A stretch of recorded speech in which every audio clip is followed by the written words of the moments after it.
called digital revolution, right? So it is possible because of the advancements that happened in the semiconductor, and we all know that, right? So Gordon Murray, who is the co-founder of Intel in the late 60s and early 70s, predicted that the number of transistors that could be constructed into a given square millimeter of silicon will keep doubling every 2 years or every 18 months. He also predicted that it will also be associated with gains in power, in the sense power will be reduced and the performance will be increased. And because the transistors geometries are becoming smaller and smaller, it's also predicted that more functionalities could be offered in the given square millimeter. So ever since he predicted in the early 70s, this has served as the guiding force for the semiconductor industry, and the semiconductor industry has been successfully scaling the geometries, right? And one of the important context that I want to give when we talk about this scaling of geometry is, the semiconductor, when you talk about, there is a memory and storage. So memory typically means the random access memory, which is also the main memory, which is typically non-persistent, in the sense when the power goes off, the contents are lost. And then there is a storage, which is a secondary storage or the permanent storage. So we know about the SSDs, hard drives, and the other medium, they are called as the storage. And then there is a compute. Compute typically means the controller logic, the CPUs, and the other controller that are constructed. And so the nanometer technology that is typically used for constructing these memories, storage, and the compute, they are all very different, and they scale very differently when you compare each one of them, right?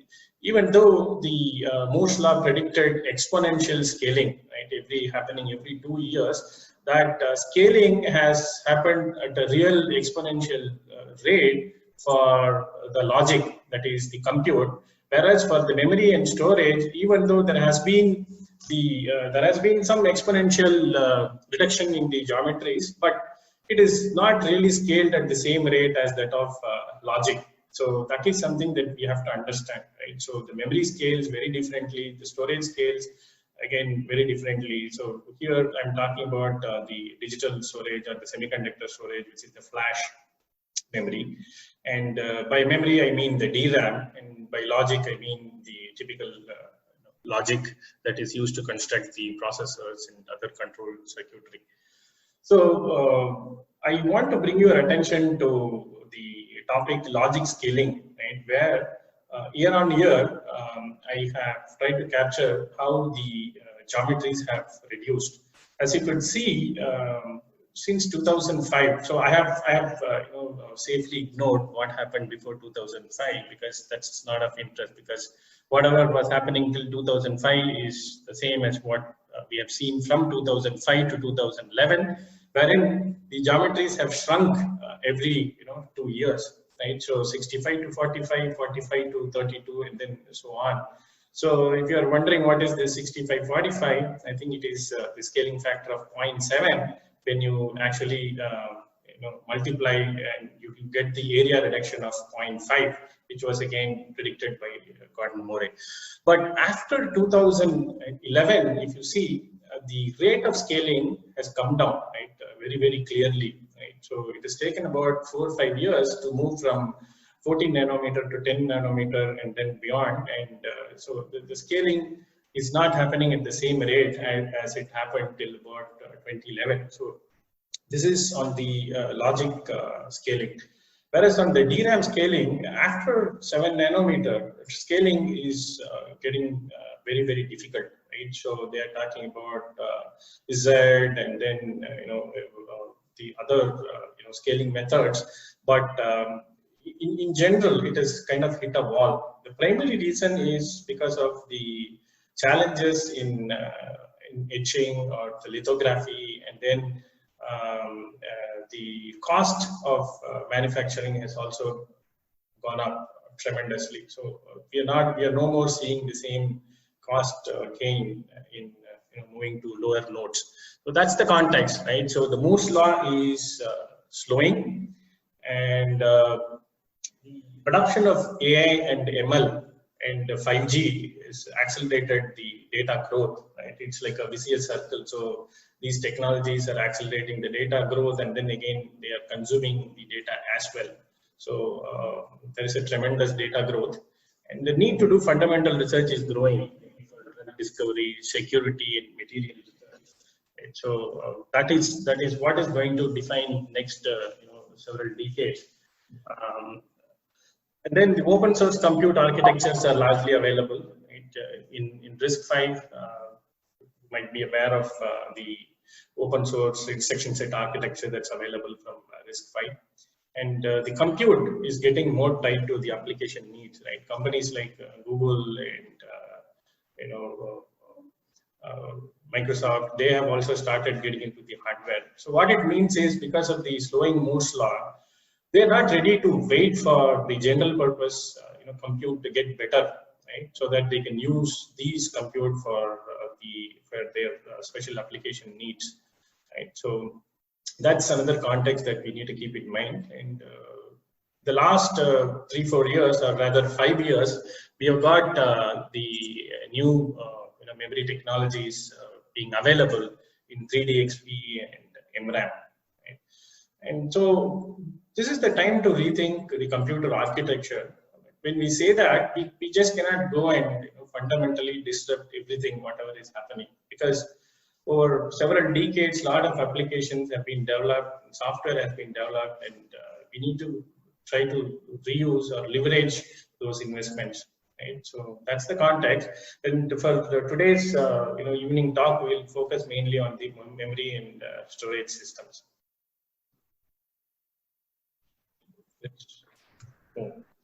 So this diagram captures the memory hierarchy. Right? Some of you working on memory and storage might be familiar with this kind of hierarchical diagram. So Madhu, okay to take questions. So we have just seen this the technology scaling, but how about the memory scaling over the period of years? So I mean, you touch base a little bit, but is there any numbers that you can give, like what is the growth rate in the memory?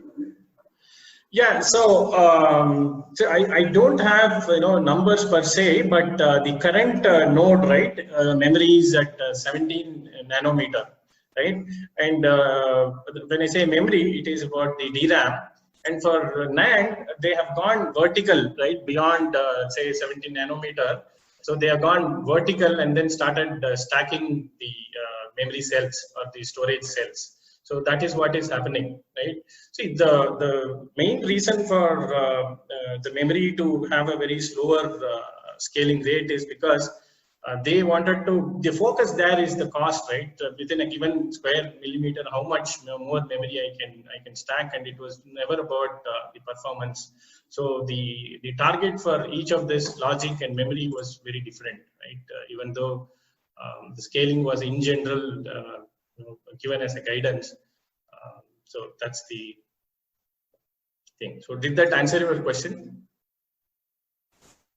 Yes, partially, but yeah, more what I'm looking at is maybe the other sense, right? What is the terminology in which memory is being looked at? For an example, in the logic perspective, right? We always measure saying that million transistor per mm square and so forth, right? What is the unit that kind of it is used in the memory world to say that my density is kind of growing? Right. So it is still the same, because at the end of the day, it's a transistor, right? So if you look at DRAM, it will have a capacitor and a transistor, which will connect that capacitor to the word line and the bit line. And in the NAND case, it is just that there is one extra gate called the floating gate, but pretty much the structure is same. So it is like how many transistors that I can contain. So for example, here you talk about gate count, but in the case of memory, we will talk about the number of storage bits that can be provided within a given millimeter. So there also, again, the same nanometer that we talk about, the channel length, right? That is still valid in the case of memory and storage as well, in the case of NAND and DRAM as well. Okay, thank you. Hierarchy, you see towards your left, you have the CPU registers which store a bit of information. Typically, it stores only few bytes of information. And then on the extreme right, you have HDDs where you could have several terabytes of storage. And in terms of access time, the time that takes to access the data, the CPU registers are pretty fast, whereas on the other end of the spectrum, you have the hard drives, which typically take few milliseconds to get data, right? And then in between, you have the SRAM, which is used as a cache. For example, depending on whether you are using this as a say L1 cache or a L2 cache, you could have a few kilobytes of cache versus few megabytes. And the access time is typically few nanoseconds, right? So it's much lower than 10 nanoseconds, probably of the order of 1 or 2 nanoseconds, or maybe sometimes even lesser. So that's what it is with respect to the SRAM cache. And then you have the DRAM, which is the main memory. And the access time of DRAM is of the order of, again, few tens of nanoseconds, maybe 10 to 15 nanoseconds. And you could have few gigabytes of memory. Right? And again, I also want to bring your notice to the cost aspect, right? So we have all studied even since our college days that DRAM is costlier and SRAM is even more costlier, and the CPU registers are much more costlier because they are constructed using the same technology that is used for constructing the logic. So they typically tend to be very fast. They are leaky, bulky, and also costlier, right, when you compare it with the DRAM. So this is one class of memory which is non-persistent, in the sense when the power goes off, the data in that memory is lost. Then towards the extreme right, we have the NAND and the hard drives. So NAND memory is used for making the solid state drives.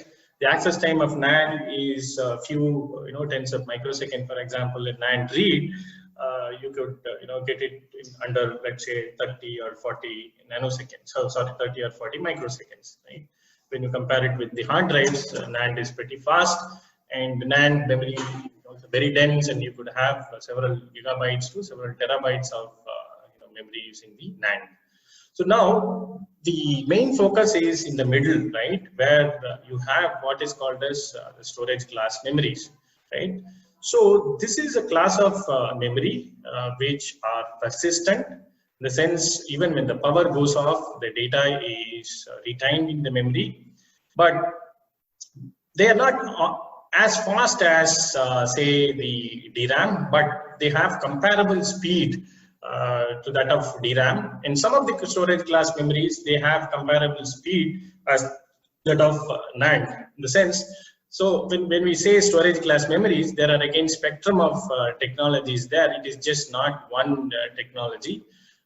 We have to understand that some of them, for example, MRAM, right, which is called magnetoresistive RAM, they are pretty fast and their latencies are comparable to that of DRAM. They are talking about, let's say, 6 to 8 nanoseconds or even lesser to access the data.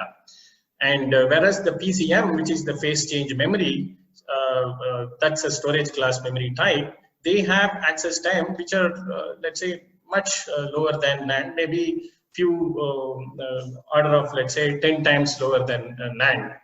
So that's the kind of class of, that's why it's called class of memory, right? Important point is, they fit in between, say, this, the non-persistent, high cost memory and the low cost, high density, very slow secondary storage. So that's a sweet spot. And the important aspect is endurance, right? So DRAM could be read and written, for example, more than a trillion times, and then you could still be able to read and write without getting any errors. But in the case of, say, the NAND, we know that the NAND cells could be only written and read few thousand times. So after that, it goes bad, and that's called wear leveling, right? Something has to be done to ensure that the NAND cells don't wear. So The storage class memories, they have better endurance than NAND, but they are not as good as the DRAM. Again, MRAM has the same endurance as that of DRAM, but still it is only comparable. They are also prone to errors. So that is something that we need to keep in mind. And when you compare MRAM versus RRAM is a resistive RAM, right? So all these memories, they work on a principle called as the resistive RAM, right? So what happens is, so you think of a material, right? For example, titanium dioxide. So it has this property of when you pass a current, right? The resistance of that material changes, right? Depending on how much current you pass.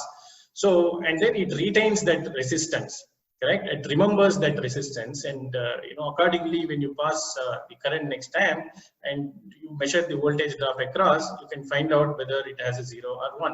So this is how most of these memories operate, and they are pretty much very similar in nature, and they work on this property of the resistance, change in resistance, and remembering the resistance. So that's about it. I'll move to the next slide. Yeah, Madhu, if you don't mind, yeah, quick question. So if we just look at probably the left side of it, right? So we know how, I mean, that's typical day in day out we have. So SRAMs, and then we have a DRAM PHYs to interface to the the external DDRs, LP5, LP4, and so forth, right? How does the storage class memories kind of get plugged into? Because whereas in the HDD also we know we have a standard interfaces. How does the storage class memories interfaces with the SOC?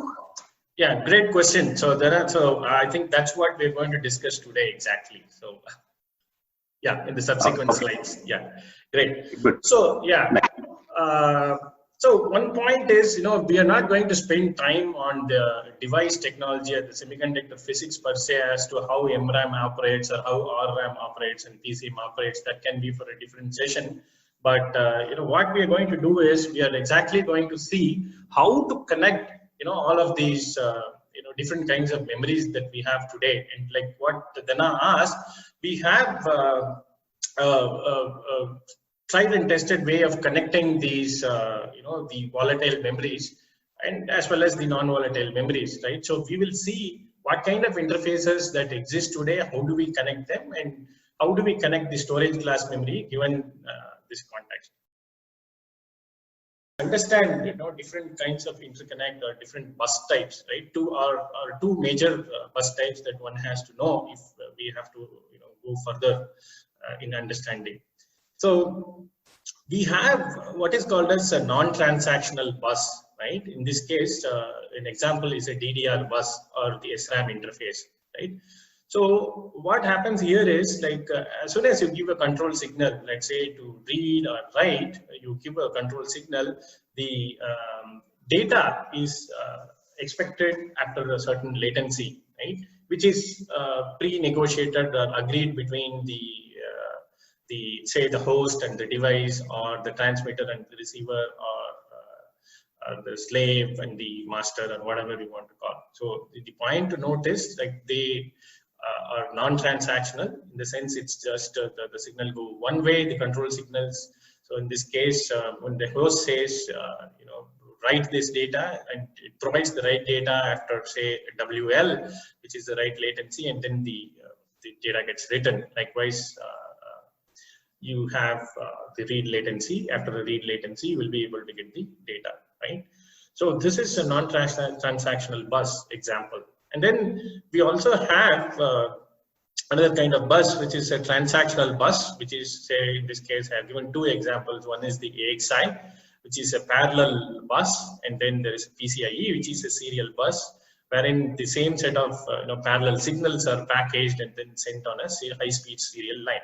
So in the case of a transactional bus, you will have at least at a very basic level some kind of valid ready mechanism, wherein say the transmitter says I am valid, when the transistor says that the data on the bus is valid, and then it waits for the ready signal to come from the receiver, and upon getting the ready signal, it can again go and change the data, the information on the bus, right? So if you look at it towards your left-hand side bottom, there is a valid before ready handshake.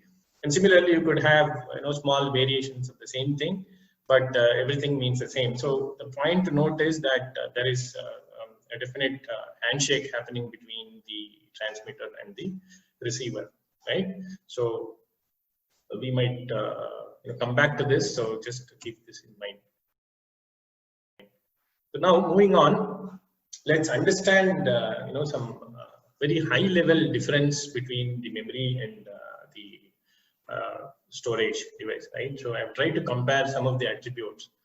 So in terms of bus interfaces, right? So the primary memory uses DDR, LPDDR, HBM, etc. Right? Whereas the secondary memory, typically depending on whether you are using it on an enterprise or as a client or a handheld, you could have a PCIe or a SAS, SATA, UFS or SD interface, right? And the unit of access of the primary memory is a cache line, right? So every time you tend to access a cache line or a 64-byte typically for most of the processors. And so these accesses also tend to be coherent accesses. And in the case of secondary memory, 4 kilobytes of data or pages are transferred between the host and the devices. And most of these accesses are non-coherent because they typically sit on an I/O bus, right? So that's another point to keep in mind. And in terms of persistence, the primary memory is obviously non-persistent, whereas the secondary memory is persistent. And so deterministic latency to get the data, right? Yes, because we just saw in the previous slide that primary memory do not use a transactional protocol. So the latencies are agreed between the host and the device. And so the latency is deterministic. Whereas in the case of secondary memory, the latency is not deterministic. There are various reasons as to why it is not deterministic. Probably we will try to see some of the reasons, and they use transactional protocols. Right? And with respect to the controller, which performs the read and write operation and then controls the memory, that controller is built inside the SoC in the case of primary memory, whereas in the case of secondary memory, it is separate. Right? Separate controllers are present. And talking about a system, individual devices are connected to create a module, right, which make up a complete primary memory system that is called as a DIMM, dual in memory module. Whereas in the case of a secondary memory, you could have a controller and then individual devices combined, and you could create drives called storage drives. And in terms of the storage size per se, for example, DDR-DIMMs of 256 gigabytes is available today, right? And individual devices which make up a DIMM could go up to 64 GB density, right? So this is this is how they talk about, right? They talk about memory density and rather than a gate count, right? So the secondary memory, you can build scalable systems utilizing the individual drives. So that's possible. And so I'm not talking about specific size per se. It's all limited by this amount of space available and the power available. And performance for a single channel, in the case of DDR5, you could churn out say 51.2 gigabytes per second, whereas in the case of PCIe Gen 5, you could go up to 64 Gbps. So this is comparison. One quick question. In the previous slide, you said there is no transactional protocol for DDR and LP5, right? But the JTAG does govern it, as you are showing in the previous slide, isn't it? We have a preamble window, postramble window. I mean, when we just do a write request, right? And there is a protocol, right? So why you have made the specific statement that there is no protocol, transactional protocol is not available? Yeah, so then one point to understand is, yeah, there is a protocol very clearly, right? Of course, there is a very clearly defined protocol, but that protocol is not handshake based, correct? So it is all unidirectional, right? The host gives the command and then the device just executes. For example, a DRAM device cannot throttle a host saying, hey, I am not ready and I can't give the data now, just hold, correct? So it has to give the data, whatever it is, as per the agreed timing, correct? Right, got it. Yeah, I understand what you're saying. Fundamentally, we just do this leveling and make sure that we preset the timing, but nowhere it gives an acknowledgement. So that is what you're trying to bring in here. Correct. A handshake. Okay, got it. Okay, so now now let's understand why NAND can't. Maybe some of your questions will get answered here. Let's take a look. Right? Why can't NAND use the same interface as DRAM? Right? It's just a hypothetical question. Right? NAND, for example, requires housekeeping to be done. As I told you, it is not a very reliable medium for storing data. Right? So it works in the principle of storing the charges depending on the electric field applied. And because you keep applying the electric field again and again, there is a good chance of those those material getting ruptured, and so the data could be lost. So you have to do what is called as bad block management and then bare leveling, right? Bare leveling in the sense when you write a cell multiple times, after some time it goes back. So you can't keep writing into the same cell. Rather, they just keep moving the data around to ensure that the cells level, wear at a even rate, right? So all these kind of housekeeping, you never know when they kick in. Right, so the controller that controls the NAND media will start doing this housekeeping operation at specific intervals, and depending on the conditions that are existing within the the media. Right, so because of this, what happens is the tail latencies, right, become unpredictable. The latency is seen by the application, or the tail latency is basically the longest time or the slowest response, right? So it kind of varies, right? You're not able to predict. Whereas in the case of DRAM, you could actually predict the tail latency. And the NAND memory latency is obviously not good enough to treat it as a main memory, so it is built for the DRAM, which has very low latency. So PCIe became a natural interface of choice for NAND-based SSDs, at least in the client and data center enterprise cases.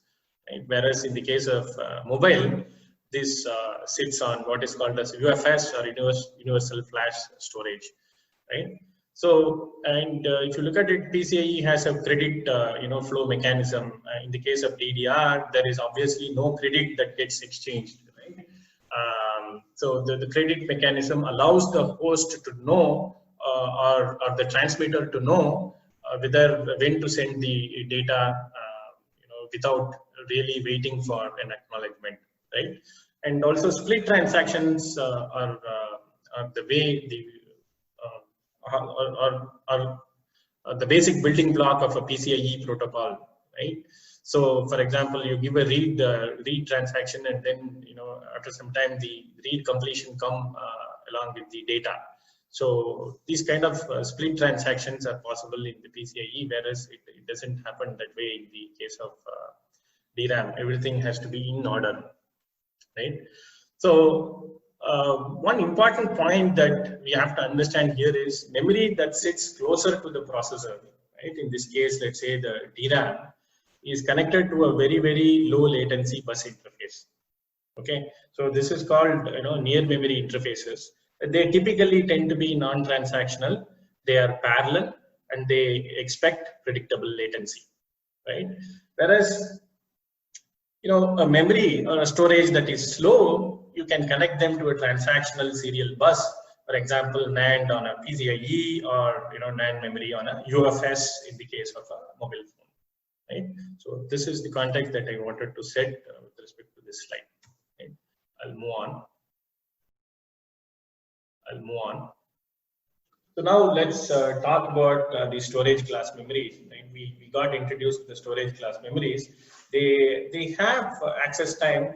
For example, we have access time of about say 200 nanoseconds to read 64 bytes. For reading 64 kilobytes, it would take about 6 to 8 microseconds. Right? It's an example. So maybe you can consider that this is the timing or latency offered by the Optane memory from Intel, right? But I'm not quoting from that, but in general, let's take this as an example. So now the question is, what should be the host interface? I think this is the question that Dana was asking, right? So should it be sitting on a PCIe bus? Should it be sitting on a DDR bus, right? And what are the system level implications of connecting to DDR bus versus a PCIe bus? And we need to understand what kind of hardware changes are required, whether there will be any changes that will be required to be done to the operating system, the BIOS, the driver software, etc. Right? And what kind of use cases can benefit from such a memory? So that's a very, very important question to answer.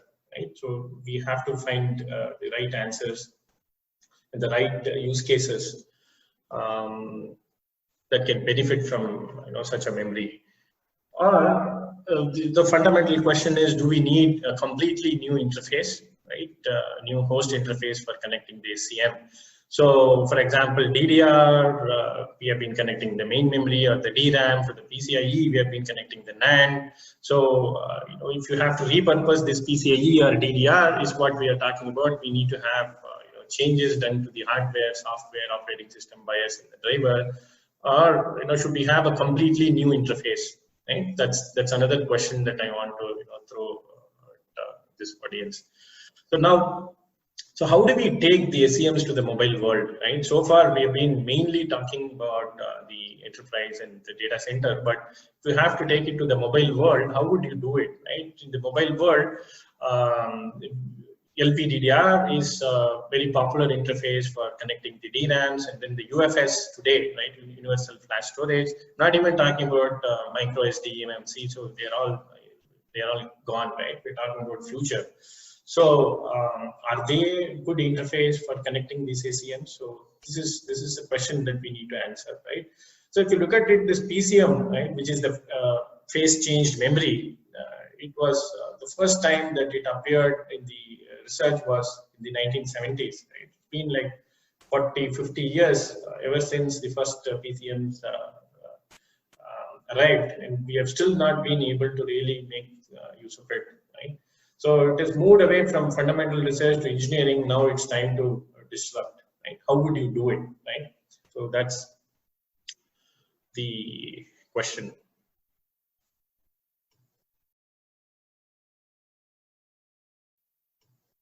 So let's take a look at what Intel did. Okay, so Intel has what is called as an Optane, which is a phase change memory, which is a storage class memory, and they have a solution around that. So let's understand what Intel has done, so that if you could leverage that in providing a solution based on these storage class memories, it will be great. So the Optane memory, for example, there is a solution called Intel memory data center, right? Intel Optane DC. So it uses the same DIMM form factor, dual in memory form factor as that of a DRAM, and it behaves exactly like a DRAM. And what is important is the density, right? So I told in some of the previous slides that the maximum density that is available today is 256 GB for a main memory DDR. But for example, today, right, Intel could, in the same DIMM form factor, could provide up to 512 GB of memory. So this means a lot for application acceleration, etc. Right? So how this thing works is they have two modes, right? One is called the memory mode, and the other one is called the app direct mode. In the case of memory mode, actually, if you dive deep and take a look at this Intel Optane, they have a DRAM front end, which means DRAM caching is done, and then the back end is the Optane memory, right? Storage class memory. So the DRAM acts like a cache, and the Optane as such provides you the huge memory. Say in this case, it could be up to 512 gigabytes.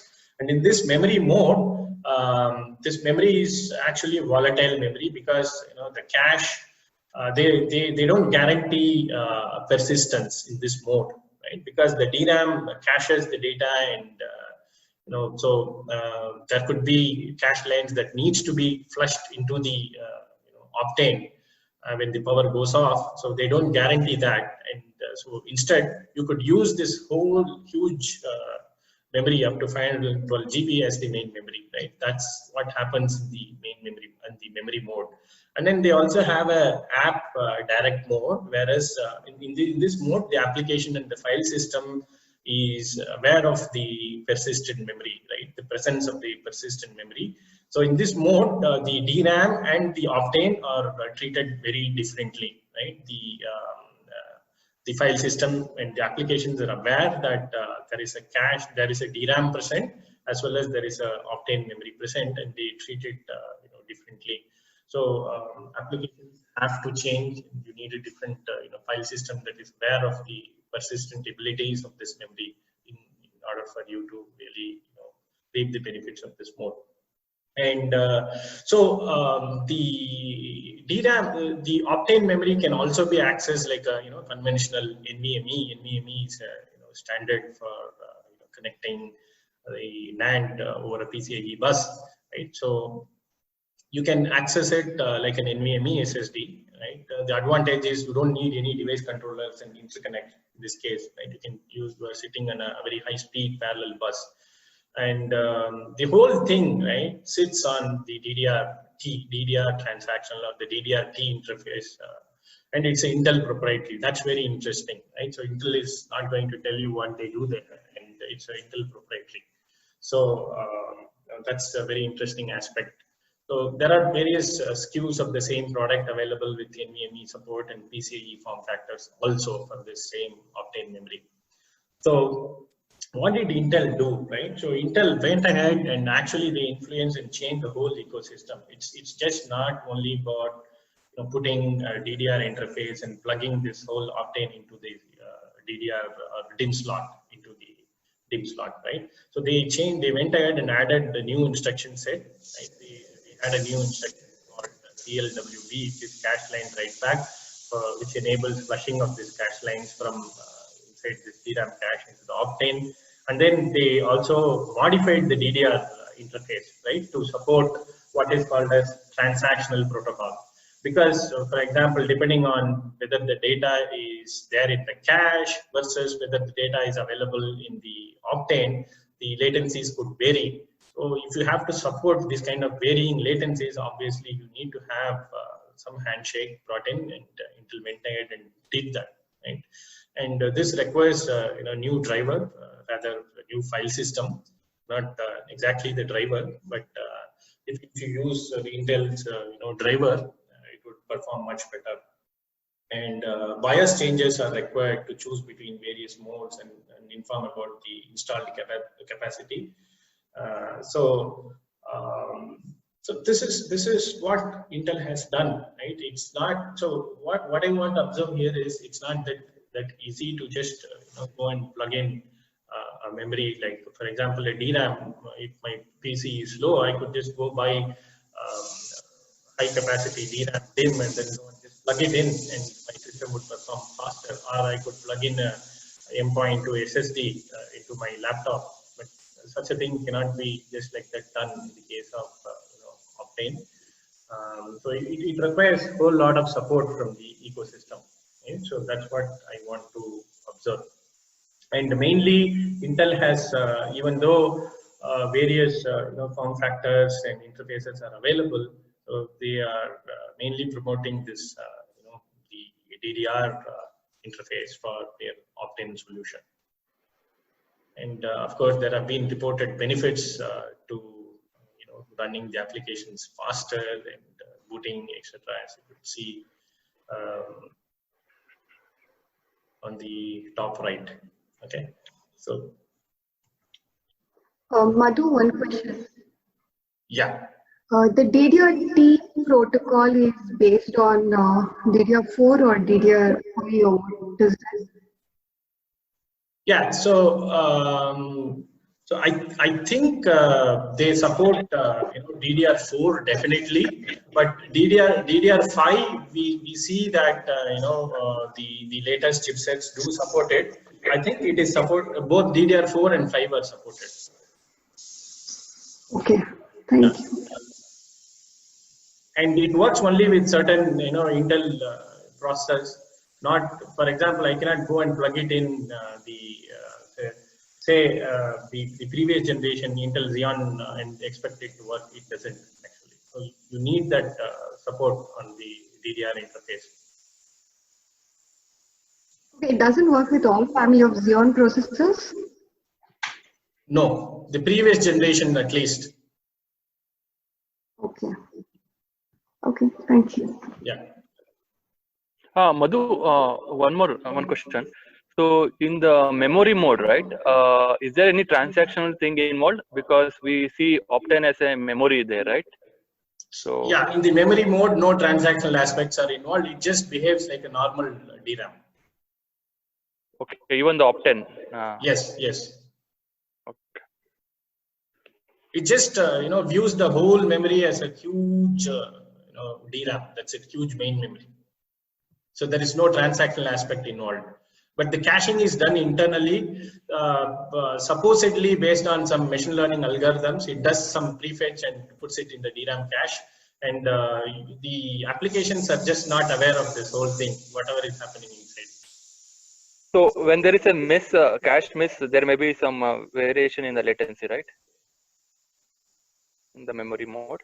Yeah, but see, ideally, I hear that it actually tries to take care of this whole thing through the usage of some machine learning algorithms. I don't know exactly how they do it actually.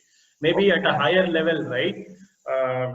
Say the memory controller level itself, they might be ensuring that cache misses do not happen, because obviously inside the Optane device, if such a misses happen, you will have varying latency. But as far as I understand, the memory controller does take care of this aspect. Okay. Thanks, Madhu. Yeah. Madhu, you said about IO and caching mode. So it is kind of similar to CXL only, right? Or this DDRT is relatable to CXL? No, CXL is a serial protocol, whereas DDRT is just so as you can see this diagram below to your left, right? It is just an extended DDR protocol, JEDEC DDR protocol. That's it. Okay.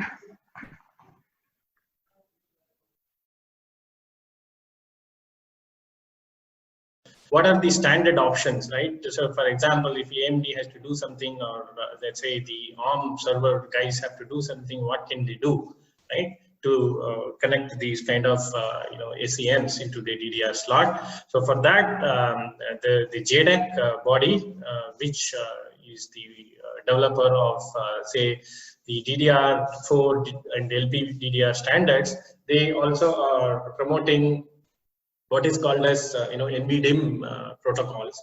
So there are three variations: NVDIMM N, F, and P.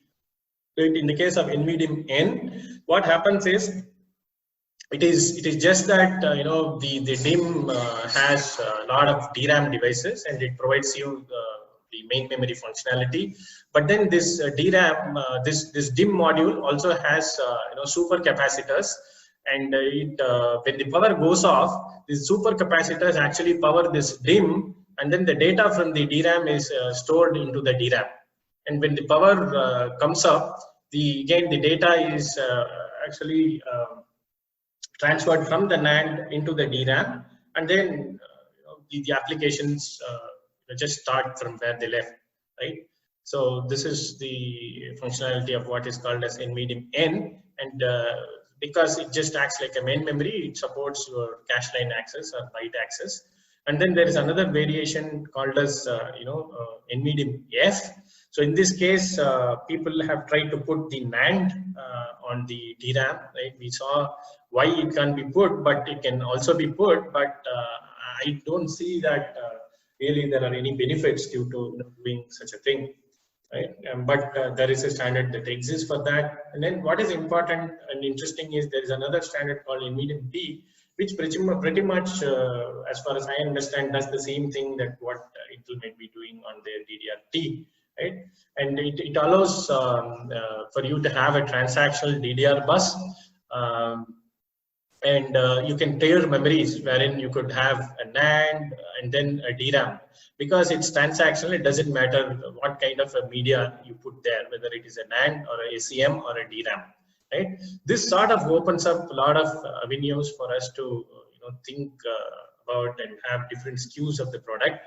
You could also have what is called as storage computing. So that's for a different day, we can talk about it. So it allows you to be more innovative and compose your own systems, right? So that's about the NVDIMM-P. Right? That's gaining a lot of traction. There's a lot of traction. So it is based on DDR4 and DDR5. And the advantage is that on the DIMM slot, you could have very high densities of up to 32 terabytes. The number of cores in a given CPU is increasing, right? But the number of channels in the chipset is not scaling because every pin, right, is costly. Having one pin in the SoC means is going to cost you a few dollars. So you cannot simply keep on increasing the number of pins in the SoC. So parallel DDR interfaces do pose a challenge because for every DDR channel you can't keep having that many parallel lines running.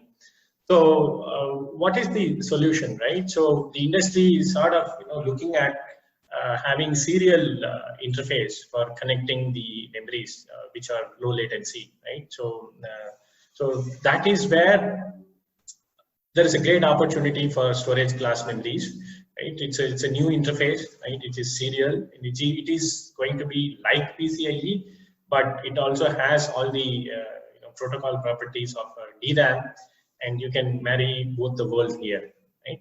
So I see great opportunities for SCMs here, and the solution is to use serial interfaces along with existing parallel interface. It's not that the DRAM parallel interface will go away. It can't go away. It has to be there. We are only talking about increasing the memory capacity and at the same time some kind of alternative to DRAM, because the DRAM cost per bit is very, very high, right? So when you talk about that, this kind of serial interfaces are very exciting to consider, right?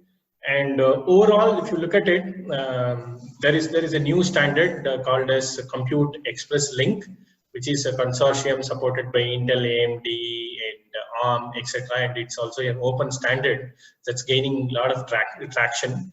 It is based on the PCIe as a PHY, but whereas the data link and the transport layer, they have been made very thin in order to make it as a low latency interconnect, right? So this is this would be my favorite pick for connecting the SCMs.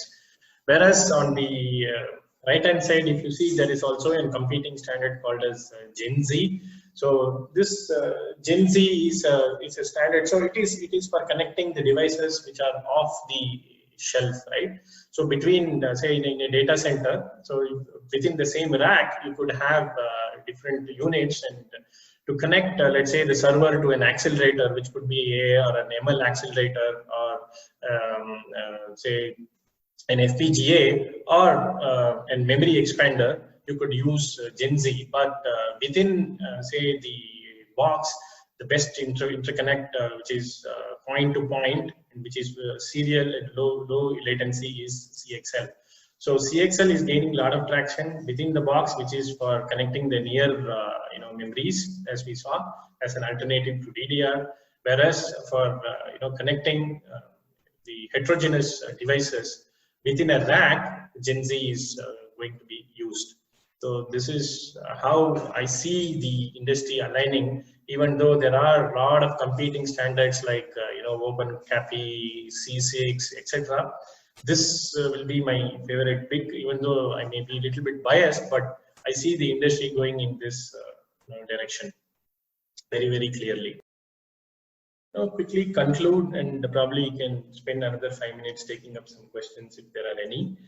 So data is driving all the growth, the transformation that is happening today, right? And so we need to have a new architecture for the data-centric compute. And you see the SCMs, as I told, observed in the previous slides, it is yet to cross the chasm, right? So it is at a very early stage right now, and so we need complete ecosystem support if this has to really see the light. And the standardization of transactional DIMM, right? For example, NVDIMM opening up new subsystem architecture for enterprise and client computing, right? And new serial memory interconnects are more suitable for SCMs, right? And I would ideally want to put the SCMs everywhere, right? On the parallel bus, the serial bus, and on the fabric. So GENZ is a fabric example which connects different boxes within a rack. So we want to ensure that SCMs are everywhere, right? And support for SCM to me shouldn't be an afterthought, right? If you take, for example, mobile, right? So all the while we have been talking about data center and enterprise, but nobody talks about mobile. So what about mobile systems, right? So that is where I see that the option to support SCM should not be an afterthought. It should be done from the architecture stages. And otherwise, what will happen is we will start, trying to see whether I can, plug it in UFS or DDR or whatever. So we need to look into this problem in a holistic fashion. And the RISC-V and the open CPU ISA being available opens up a lot of avenues to do it, at least for the mobile space, I believe. So that's pretty much what I wanted to cover. Maybe in the subsequent webinars we can talk more about the CXL protocol, deep dive, etc., which we will communicate later on. So I've come to the end of this presentation. I'll be happy to talk to you, right? Even not able to talk in detail right now. So thank you very much. Any questions?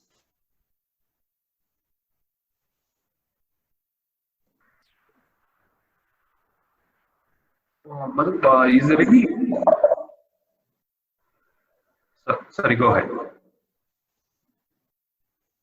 Oh, sorry, it's my echo. I'm sorry. Is there any standard SCMs is available? For an example, we know the DRAMs, right, Madhu? Is there anything like which is available today, like as a plugin stuff?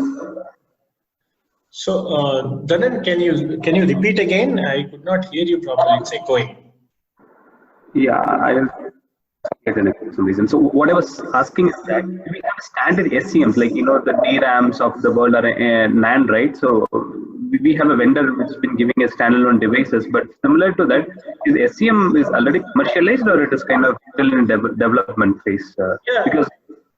Yeah, it is commercialized. There are a lot of companies, selling the SCMs. For example, there is a company called Crossbar, right? That sells the SCMs today that you could use, for example, based on MRAMs, but they are still used only for the IoT because the cost is exorbitantly high in the case of MRAM. Whereas in the case of PCM, Micron, works on what is called as a 3D crosspoint technology, and Intel has their Optane. But Intel is the only one that is actively, selling for data centers and the clients, correct? And otherwise, you don't see too many players. But I think Micron very soon. Last year they did announce a product based on their 3D crosspoint solution. Even though earlier they had something called as QuantX a couple of years before when they had the partnership with Intel, but that's no more present in the market, I believe. But I think very soon Micron might also come up with a solution for that.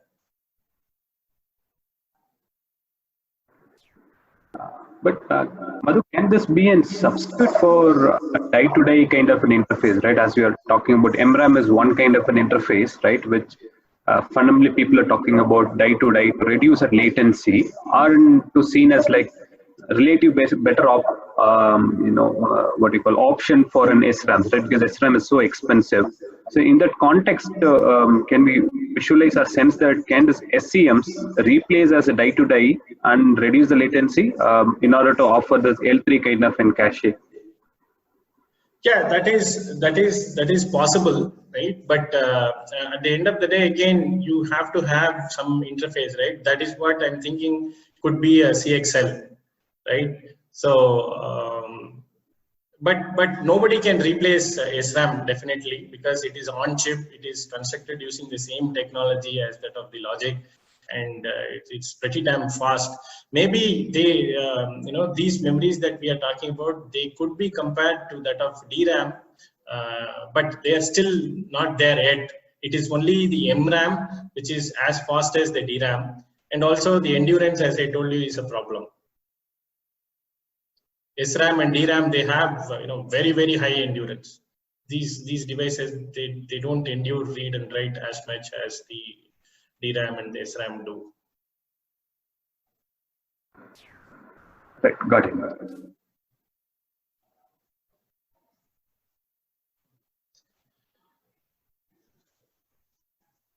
Okay, so there are no further questions. And thank you very much. Thank you all for joining and supporting. And thank you very much, Sudhir, for giving this opportunity. We'll stay connected, and we will hear more about what's upcoming. Sudhir, over to you. Thanks a lot, Madhu, and I think we had a fantastic start to our webinar series. We hope to continue similar webinars in the future. Yeah, night. Okay, thanks. Good night, everybody. Bye. Thanks, Madhu. Good night. Thank you, Madhu. Thanks, Madhu. Thank you.